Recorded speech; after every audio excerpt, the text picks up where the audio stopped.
The Random Jottings of Donald J. from Nelson in Pendle. Thomas Potts, the clerk to the Lancaster Assizes, must now answer to God for consciously omitting significant details of the court proceedings.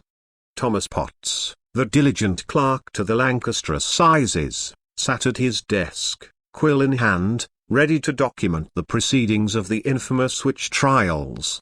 It was the year 1612, and the air was heavy with superstition and fear.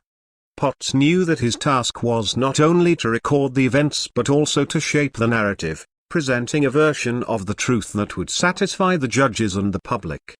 As the trials commenced, Potts observed the accused men and women, their faces etched with anxiety and despair.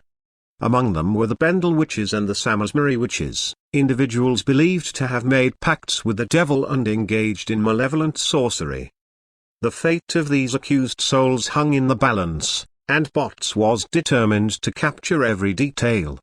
However, Potts was not a neutral observer. He was an active and selective reporter, consciously omitting significant details of the court proceedings. His aim was not to provide an objective account but to present a narrative that supported the prevailing beliefs of the time. He withheld crucial information, such as the fact that all indictments were initially examined by a grand jury, responsible for determining whether there was sufficient evidence to proceed with a trial. The grand jury's role was vital in ensuring a fair and just legal process.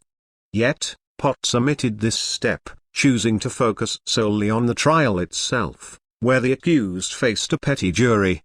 This selective reporting painted the accused in a more sinister light, as if they were already presumed guilty before their trial had even begun. Nevertheless, Potts diligently recorded the testimonies and arguments presented in the courtroom. He captured the fear in the eyes of the witnesses as they spoke of bewitchments and curses.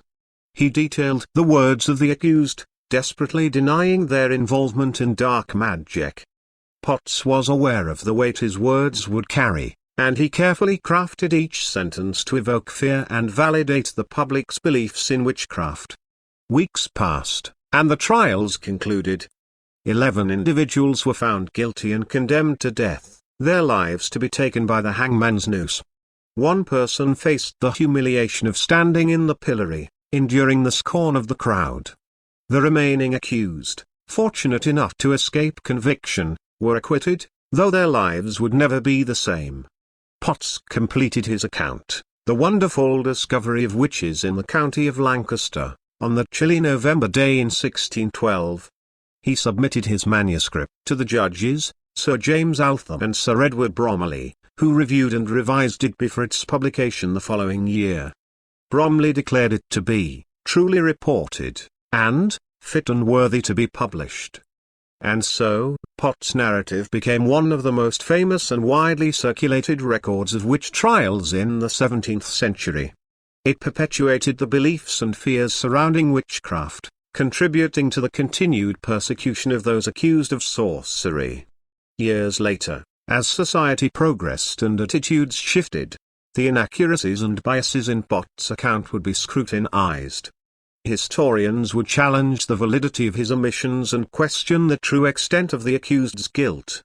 But for now, in the early 17th century, Thomas Potts' version of events stood as the accepted truth, a testament to the power of storytelling and the selective nature of history. By Donald J.